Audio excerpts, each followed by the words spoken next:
जी हाँ dear friend, इस video में वार्षिक परीक्षा सत्र 2022-23 कक्षा 8वीं के लिए विषय विशिष्ट हिंदी का क्वेश्चन पेपर आपका सॉल्व करेंगे, जो कि आपका दिनांक 29 मार्च को आपके स्कूलों पर लिया जाएगा।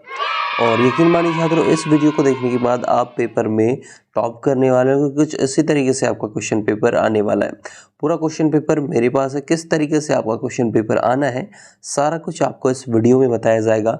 और साथ ही यहाँ पर आपको संपूर्ण हल इसका बताया जाएगा, जिससे कि आप परीक्षा में लिखकर पूरे पूरे नंबर ला सकते हैं। पूरे पूरे सही उत्तर आपको यहाँ पर बताए जाएंगे। काफ़ी बच्चों के लगातार कमेंट आ रहे थे कि सर आपने हमें 25 मार्च विज्ञान का, सामाजिक विज्ञान का 27 मार्च का जो पेपर प्रोवाइड किया था, उन्हीं से हमें क्वेश्चंस देखने को मिले हैं। तो अब आप हमें हिंदी का पेपर प्रोवाइड कर दीजिए, जो कि हमारा 29 मार्च को है। सो फाइनली देखिए, आप सभी की डिमांड को पूरा करते हुए आपके लिए हम लेकर आ चुके हैं विशिष्ट हिंदी का क्वेश्चन पेपर। 29 मार्च का पूरा क्वेश्चन पेपर मेरे पास है। इसी तरीके से पूरा क्वेश्चन पेपर आने वाला है। तो चलिए शुरू करते हैं इस वीडियो को।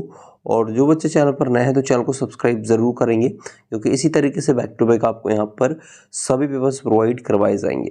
तो देखिए किस तरीके से आपका प्रश्न पत्र आना है, सारा कुछ देखेंगे और उत्तर भी हम देखेंगे। तो वीडियो को अंत तक ज़रूर देखना है, क्योंकि पूरे यूट्यूब पर आपको ऐसा वीडियो नहीं मिलेगा। संपूर्ण हल आपको बताया जाएगा सभी प्रश्नों का। तो देखिए कुछ उस तरीके से आपको यहाँ लिखा रहेगा, वार्षिक परीक्षा सत्र 2022-23 कक्षा 8वीं, परीक्षा अवधि रहेगी इसकी 2.5 घंटे।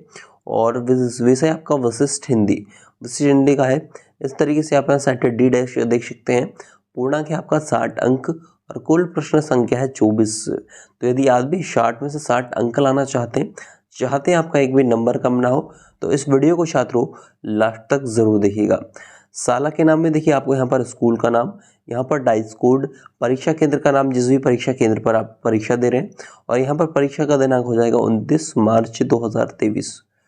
29 मार्च 2023 हो जाएगा। यहाँ पर अनुक्रमांक देखिए आपको रोल नंबर अंकों में लिखना है और यहाँ पर शब्दों में लिखना है। इतनी सारी चीज़ें डिटेल्स फिल करने के बाद चलिए आगे हम बढ़ेंगे। देखिए सेट डी का एक क्वेश्चन पेपर है, जो आपके परीक्षा में केंद्र में आपको दिया जाता है। तो इसी का सॉल्यूशन देखेंगे। पूरा सेट डी का क्वेश्चन पेपर मेरे पास आ चुका है।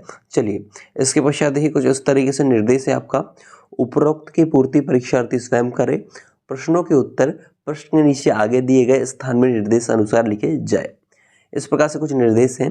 पर यहाँ पर देखिए मूल्यांकनकर्ता के उपयोग हेतु कुछ यहाँ पर निर्देश दिए गए हैं, जिनको आपको देखिए इन पर ध्यान नहीं देना, ये आपके लिए नहीं है। अब चलिए हम सीधे क्वेश्चन पेपर की तरफ बढ़ेंगे और पूरे आपके प्रश्नों के उत्तर देखेंगे। उससे पहले अभी जिन बच्चों ने इस चैनल को सब्सक्राइब नहीं किया तो सब्सक्राइब कर लीजिएगा और वीडियो को लाइक करके शेयर कर दीजिएगा। चलिए आगे हम बढ़ते हैं, आपके सभी क्वेश्चन पेपर देख लेते हैं। तो देखिए छात्रों, कुछ इस तरीके से आपका क्वेश्चन पेपर आएगा। सबसे पहले आपको यहाँ पर देखिए बहुविकल्पीय प्रश्न मिलेंगे, जो कि आपके 1 से 10 तक होंगे। 1 से 10 तक आपके विकल्प वाले क्वेश्चन होंगे, जिनके उत्तर हम एक एक करके देखने वाले। तो चलिए देख लेते हैं। सबसे पहले देखिए प्रश्न क्रमांक 1 है, माँ वीणा वादिनी से तात्पर्य किस देवी से है। तो इस पाठ को आपने पढ़ा होगा, माँ वीणा वादिनी आपका पहला पाठ है। तो किससे तात्पर्य है, माँ दुर्गा से है, माँ लक्ष्मी से है, माँ सरस्वती से है, या फिर माँ अन्नपूर्णा से है। सही उत्तर आपका हो जाएगा माँ सरस्वती। माँ सरस्वती इसका पहले का उत्तर हो जाएगा। यहाँ पर छात्रों 1 नंबर आपके पक्के हो जाएंगे। पूरा का पूरा पेपर आपको बताया जाएगा, जिससे आप 60 में से 60 अंक ला सकते हैं। बस आप इस वीडियो को लास्ट तक देखते रहिएगा। इसके पश्चात देखिए आपका दूसरा प्रश्न है कि 9 नभ के 9 विहग वृंद को पंक्ति में अलंकार क्या है। 9 नभ के 9 विहग वृंद को पंक्ति में यमक अलंकार है, अनुप्रास अलंकार है, या श्लेष है, फिर उत्प्रेक्षा है। सही उत्तर हो जाएगा अनुप्रास अलंकार। अनुप्रास इसका सही उत्तर हो जाएगा। इसके पश्चात देखिए तीसरा प्रश्न आपका आ जाएगा कि तल्लीन में खालिस्तान उपसर्ग है। क्या है तल्लीन में उपसर्ग, मतलब सामने जुड़ा शब्दांश क्या है। तत् है, तल है, तल है, या फिर तल्ली है। तो क्या है, तो सही उत्तर हो जाएगा तत्। तत् इसमें जो क्या हो जाएगा, उपसर्ग हो जाएगा। तो तत् इसका उत्तर आपको लिख देना है। सारा कुछ आंसर मैं आपको बताऊंगा, जिससे कि आप टॉप कर सकते हैं। तो चलिए इसके बाद चौथा प्रश्न क्या है कि प्रख्यात संतूर वादक थे। कौन थे, अलाउद्दीन खान थे, कुमार गंधर्व थे, तानसेन थे, बिस्मिल्लाह खां थे। तो कौन हो गए, अलाउद्दीन खां थे। प्रख्यात संतूर वादक के नाम से अलाउद्दीन खां को जाना जाता था। तो सही उत्तर हो जाएगा अलाउद्दीन खां, ए वाला इसका सही उत्तर होगा। चलिए इसके बाद पांचवा प्रश्न हम देख लेते हैं। प्रभु जी तुम चंदन हम पानी खालिस्तान पंक्ति किस कवि की है? किसकी है? किसने कहा है? कि सूरदास ने कहा है, सुर ने, तुलसी ने, रैदास ने, फिर मीराबाई ने। तो ये जो कहा है कि इसने, ये जो है रैदास जी ने कहा है, इन्होंने भगवान को संबोधित करते हुए प्रभु जी तुम चंदन हम पानी कहा है। तो आपको यहाँ पर रैदास लिख देना है सही उत्तर। छठा प्रश्न आपके सामने की हृदय भराना मुहावरे का अर्थ है क्या है? प्यास बुझाना, दुखी होना, खुशी होना, या फिर इनमें से कोई नहीं। सही उत्तर हो जाएगा दुखी होना। दुखी होना इसका सही उत्तर हो जाएगा। हृदय भराना मतलब दुखी होना। ये आपका छठे प्रश्न का उत्तर हो जाएगा। पूरे उत्तर मैं आपको बताते चल रहा हूँ, आपको नोट करते जाना है कॉपी में। इसके पश्चात या फिर स्क्रीनशॉट आप ले सकते हैं। सातवां प्रश्न आपके सामने, गीता में कुल कितने श्लोक है? 500, 600, 700 या फिर 800। सही उत्तर हो जाएगा छात्रों 700। गीता में कुल 700 श्लोक है श्रीमद् भागवत गीता में। चलिए इसके पश्चात आपका आठवां प्रश्न है कि सम्राट विक्रमादित्य ने खालिस्तान संवत का प्रचलन प्रारंभ किया था। किस संवत का? शक संवत का, ईसवी का, विक्रम का, फिर इनमें से कोई नहीं। तो देखिए सिंपल सी बात है, सम्राट विक्रमादित्य ने विक्रम संवत का जो प्रचलन किया था, आपको ये याद रखना है। और आठवें प्रश्न में आपको यही पूछा जाएगा। इसके पश्चात देखिए, इतिहास से संबंधित शब्द के लिए प्रयुक्त होगा। इतिहास, ऐतिहासिक, ऐतिहासिक या फिर ऐतिहासिक, कौन सा सही है? ये उच्चारण सही है आपका ऐतिहासिक। मतलब आपका ये बी वाला इसका राइट आंसर हो जाएगा। बी वाला आपको ऐतिहासिक यहाँ पर लगा देना है, आपका 9वां प्रश्न का उत्तर हो जाएगा। चलिए इसके पश्चात हम 10वां प्रश्न हम देख लेते हैं। सिर घोट मोट पर चुटिया थी लहराती थी, तोंद लटक कर घुटनों को छू जाती, पंक्ति में कौन सा रस है? कौन सा रस आपको पूछा गया है। तो देखिए रस आपके 9 प्रकार के होते हैं। तो अद्भुत रस है, हास्य रस है, शांत रस है, करुण रस है। तो इसको पढ़कर आपको कैसी फीलिंग आ रही है? तो ये हास्य रस की फीलिंग आ रही है, मतलब हंसी की स्माइल वाली फीलिंग आ रही है। तो आपको इसमें हास्य रस लिख देना है। यहाँ पर 10वें प्रश्न का उत्तर आपको हास्य कर देना है। तो यहाँ पर छात्रों आपके 10 में से 10 नंबर पक्के हो चुके हैं। तो इस बात पर दिल से इस वीडियो को लाइक कीजिए और चैनल को अभी तक सब्सक्राइब नहीं किया तो सब्सक्राइब कीजिए। चलिए इसके बाद लॉन्ग क्वेश्चन कैसे आने, आपके सभी प्रश्नों के उत्तर एक एक करके हम देखने वाले हैं। तो चलिए इसके बाद देखिए आपका लघुत्तरी प्रश्न आ जाएगा 11 से लेकर 20 तक। चलिए सबसे पहले इनके उत्तर हम देख लेते हैं। 11वां प्रश्न क्या है कि नौ नभ के माध्यम से कवि क्या कहना चाहता है? तो नौ नभ के माध्यम से कवि क्या कहना चाहता है आपको बताना है। सो उत्तर आपको क्या लिख देना है? देखिए कुछ उस तरीके से आपको लिखना है। नौ नभ के माध्यम से कवि कहना चाहता है कि सभी प्राणी नए भारतवर्ष की रचना करें और हम इस निर्माण में सभी नए साधन प्राप्त हो। ये जो है नौ नभ के माध्यम से कवि कहना चाहता है। सो इस तरीके से आप वीडियो रोककर आपका पहले प्रश्न का 11वें प्रश्न का उत्तर आप लिख सकते हैं। वीडियो रोकिए और पूरा उत्तर इसका लिख लीजिए, स्क्रीनशॉट आप ले लीजिए। कुछ इसी तरीके से क्वेश्चन आपको 11वें प्रश्न में पूछा जाएगा। अगला प्रश्न क्या है कि अगला प्रश्न है कि बाली को क्या वरदान प्राप्त था? सो उत्तर आपको लिखना है कि बाली को ऐसा वरदान प्राप्त था कि जो भी उसके सामने आता उसकी आधी ताकत उसमें आ जाती थी। इस कारण बाली अपने सामने आए हुए व्यक्ति को आसानी से पछाड़ देता था। आपने पढ़ा होगा, हार की जीत वाला पार्ट है आपके सेकंड लेसन में, उसी से क्वेश्चन आपका निकला हुआ है। सो इस तरीके से दूसरे प्रश्न का उत्तर आपको लिखना है। तो चलिए आगे हम बढ़ते हैं। स्क्रीनशॉट आप ले सकते हैं या फिर नोट कर सकते हैं।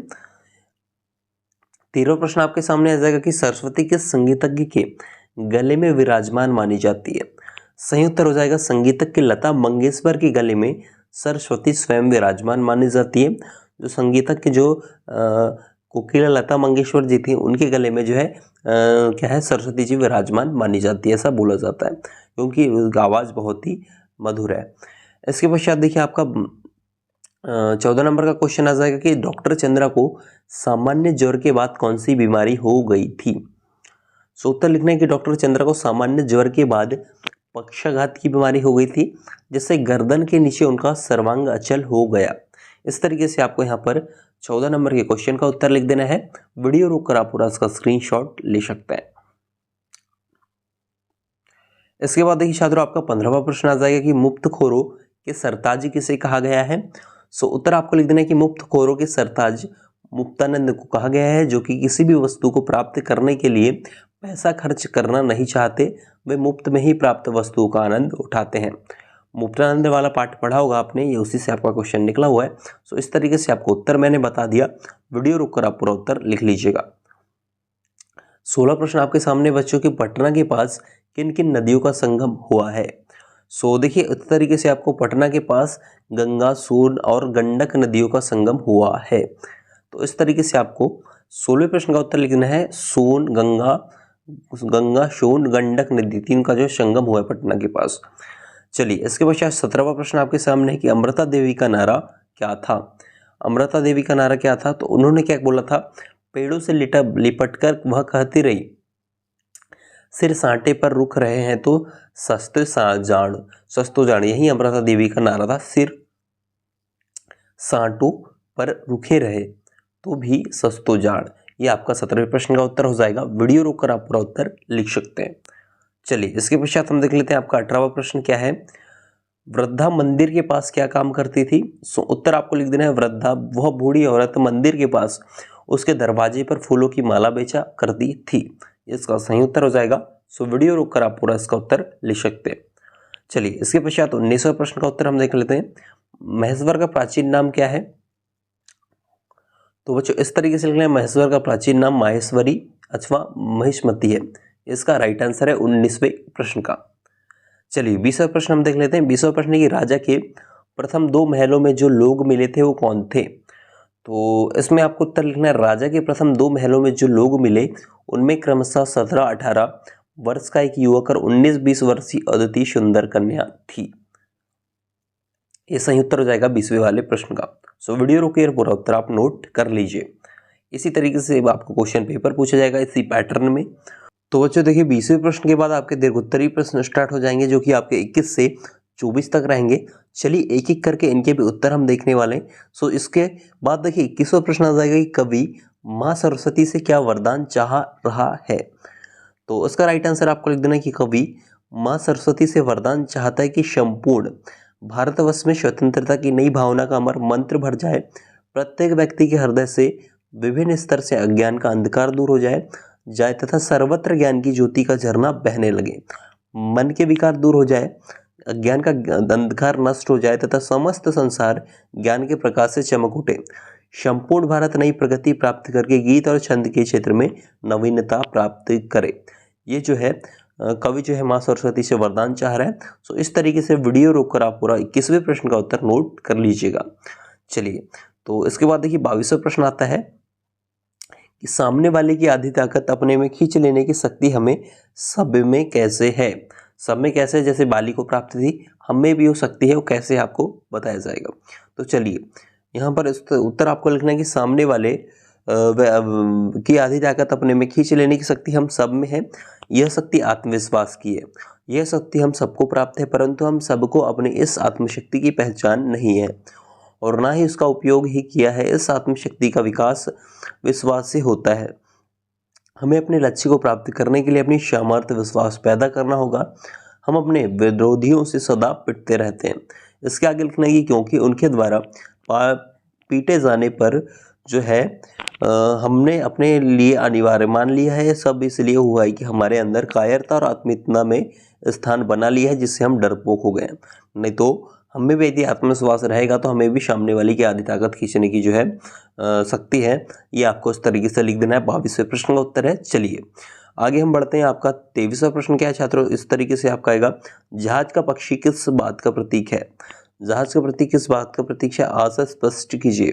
सही उत्तर आपको लिखना है, जहाज का पक्षी भगवान कृष्ण रूपी जहाज पर स्थल से दूरी या समीप होने की जानकारी देने वाला पक्षी रूप भक्त है।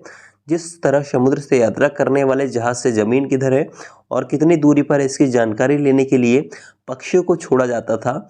जब जमीन कहीं नहीं दिखती थी और जमीन पक्षियों की पहुंच से बाहर होती थी तो पक्षी लौटकर जहाज पर ही आ जाते थे।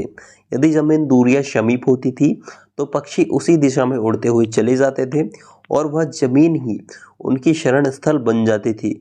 नाविक भी जहाज को उसी दिशा में खेने लग जाते थे। तो इस प्रकार से आपको यहाँ पर जहाज पक्षी का आशय इस प्रकार से आपको लिख देना है, किस बात का प्रतीक है। सारा कुछ उत्तर मैंने बता दिया। सो इसको आपको नोट इस तरीके से लिखना है। इसके बाद देखिए आपका 24वां प्रश्न आ जाएगा कि बाढ़ पीड़ितों की क्या क्या आवश्यकताएं होती है, उन्हें किस तरह सहयोग दिया जाता है। सो उत्तर आपका देखिए यहाँ पर है कि बाढ़ पीड़ितों की सबसे पहली आवश्यकता होती है उन्हें सुरक्षित स्थान पर पहुंचाने की, उनसे संबंधित सामान को उनके पास पहुंचाने की, उस समय उन्हें भोजन, पानी व कपड़े आदि प्राप्त कराने की भी ज़रूरत होती है। इसके अलावा उन्हें दवाइयों की भी ज़रूरत होती है, क्योंकि बाढ़ आ जाने से पानी फैलने वाले अनेक रोग हो जाते हैं, उनके रोगों का इलाज की तुरंत आवश्यकता होती है। इस प्रकार से छात्रों आपको यहाँ पर बाढ़ पीड़ितों को क्या क्या आवश्यकताएं होती है सारा कुछ इस वीडियो में देखिए यहाँ पर 24वें प्रश्न का उत्तर हमने देख लिया है। सो देखिए यहाँ पर आपका 24वें प्रश्न का उत्तर इस प्रकार से लिखना है। सो इस तरीके से छात्रों 1 से लेकर 24 तक के जितने भी क्वेश्चंस आपके आएंगे तो इसी तरीके से इसी पैटर्न में आपके आएंगे। सो हमने सारा कुछ देख लिया है। सो उम्मीद आई होप कि ये वीडियो आपको पसंद आएगा। ये वीडियो पसंद आए तो वीडियो को लाइक ज़रूर कीजिएगा, साथ ही अपने सभी मित्रों के साथ शेयर करना ना भूलिएगा, क्योंकि इसी तरीके से वीडियोस आपको बैक टू बैक यहाँ पर दिए जाते हैं। सभी विषय के आपको यहाँ पर पेपर्स प्रोवाइड करवाए गए हैं, किस तरीके से आपका क्वेश्चन पेपर आने वाला है सारा कुछ आपको बताया गया है और आगे भी आपको प्रोवाइड करवाए जाएंगे। तो अभी तक चैनल को सब्सक्राइब नहीं किया तो चैनल को सब्सक्राइब कीजिए, इस वीडियो को लाइक कीजिए, अपने सभी दोस्तों के साथ ज़रूर शेयर कीजिएगा ताकि उनकी हेल्प हो सके। सो मिलते हैं स्टूडेंट्स किसी और नई वीडियो में और नए पेपर के साथ। कमेंट करके ज़रूर बताइएगा कोई जो भी डाउट हो। चलिए, thanks for watching this video.